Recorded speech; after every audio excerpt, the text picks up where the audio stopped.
South Africa এ টিমের বিরুদ্ধে দ্বিতীয় বেসরকারি টেস্টের 2 ইনিংসেই সেঞ্চুরি করেছেন ধ্রুব জুড়েল। কোচ গৌতম গম্ভীর, ক্যাপ্টেন শুভমান গিলের চাপ বাড়িয়ে দিয়েছেন তিনি। জানা গিয়েছে কলকাতায় প্রথম টেস্টে শুধুমাত্র ব্যাটসম্যান হিসেবে খেলানো হতে পারে তাকে, অর্থাৎ উইকেট কিপার হিসেবে ঋষভ পান্থই খেলবেন। এদিকে রবিবারই কলকাতায় শুভমান গিল, জাসপ্রীত বুমরাহ চলে আসবেন বলে জানা গিয়েছে।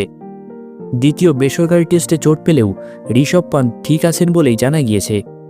প্রথম টেস্টে খেলতে অসুবিধা নেই, সেক্ষেত্রে জুডেলকে বিশেষজ্ঞ ব্যাটসম্যান হিসেবেই খেলানো হবে।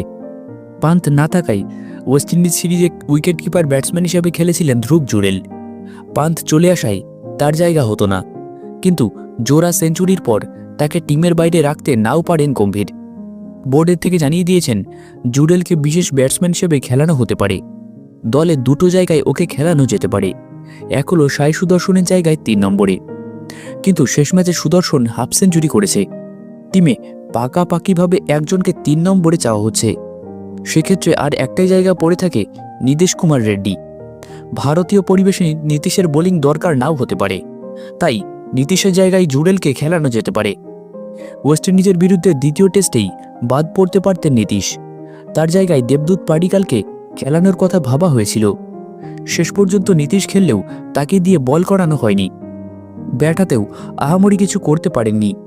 এদিকে শনিবার ব্রিসবেন ম্যাচ ভেস্তে যাওয়ার পরদিন অর্থাৎ রবিবারই কলকাতায় পা রাখার কথা শুভমান বুমরাহ সহ টেস্ট টিমে থাকা 4 সদস্যের।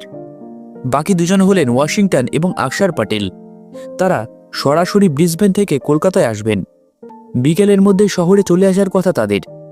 সাউথ আফ্রিকাও রবিবার চলে আসছে, তারাও শনিবার পাকিস্তান সফরে শেষ ম্যাচ খেলে ফেলেছে। ভারতের টেস্ট টিমের বাকিরা সোমবার ধাপে ধাপে আসবেন।